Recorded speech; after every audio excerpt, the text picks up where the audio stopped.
বলছে আহলে হাদিসেরা মসজিদে মহিলাদেরকে নিয়ে যায় ভোগ করার জন্য। সহিহ বুখারীর 843 নম্বর হাদিস, আল্লাহর নবী বলছেন, শোনো, ইজাস্তাজানাত আহাদিকুম ইমরাআতান, যদি তোমাদের স্ত্রীগণ মসজিদে 5 ওয়াক্ত সালাতের অনুমতি চায়, তাহলে তোমরা ফালা ইয়ামনাহা, তাহলে মহিলাদেরকে মসজিদে যেতে বাধা দিও না। এটা আল্লাহর নবী বলছেন। আল্লাহর নবী কি বলছেন? যদি তারা মসজিদে গিয়ে সালাত আদায় করতে চায় 5 ওয়াক্ত, বাধা দিও না। তার মানে মসজিদে তারা যদি আসতে চায়, মহিলাদেরকে সুন্দর পর্দার পরিবেশ করে দিতে হবে। এটা হচ্ছে ইসলামী শরিয়ার একটা নীতি, যে দিতে হবে তারা যদি আসতে চায়। আর রাসূল সাল্লাল্লাহু আলাইহি ওয়াসাল্লাম বলছেন বাধা দিও না। সেই জায়গাতে এই বেদাতি কত হারামখোরের হারামখোর, এ বলছে আহলে হাদিস মসজিদে মহিলাদেরকে ধর্ষণের জন্য নিয়ে যায়। কিন্তু আশ্চর্য কথা, 2024 সালে এমন একটা সাল যে প্রত্যেককে আল্লাহ তার পাওনাটা বুঝিয়ে দিচ্ছে।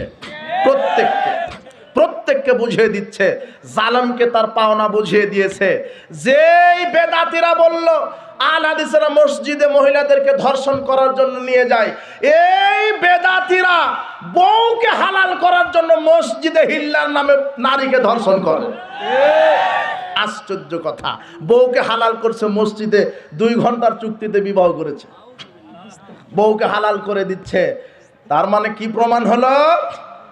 মসজিদে নারীকে ধর্ষণ করার জন্য কারা নিয়ে যায়? বেদাতিরা। হিল্লা বিবাহ একটা জঘন্য প্রথা। আরে এক বৈঠকে স্ত্রীকে 1000 তালাক দিল, 1 তালাক গণ্য হবে?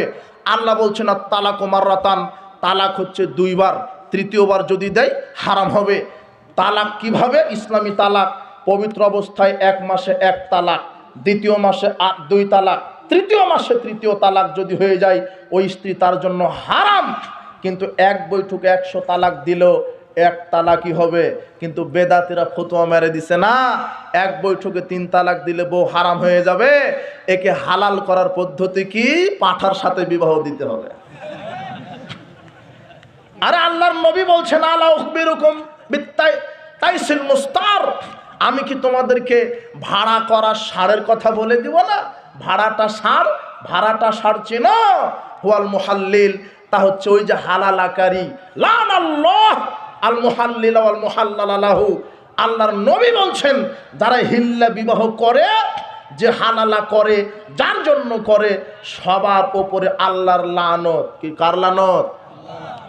আশ্চর্য কথা, স্ত্রীকে এক বৈঠকে 100 তালাক দিয়েছেন না, 1 মাসের জন্য হারাম। দ্বিতীয় মাস আপনি ফেরত নিতে পারেন। তৃতীয় মাস আর 1 তালাক দিয়েছেন, দ্বিতীয় মাসে আর 1টা ফেরত নিতে পারেন। কিন্তু তৃতীয় মাসে যদি 3য় তালাক দেন, তখন হারাম হয়ে যাবে। কে বুঝবে ইসলাম? আশ্চর্য কথা, কে বুঝবে ইসলাম? আকীদা মানহাজ বুঝে না, শুধু কোরআন হাদিসের যেটা ভুল ব্যাখ্যা করে জাতিকে পথভ্রষ্ট করে দিচ্ছে। বলছিলাম যে আকীদা মানহাজ যতদিন আপনি না বুঝবেন, শয়তান কোরআন হাদিস থেকেই বক্তব্য দিয়ে আপনাকে পথভ্রষ্ট করে দিবে। সমাজে কত যে ভুয়া জাল আমল, জাল হাদিস চালু আছে।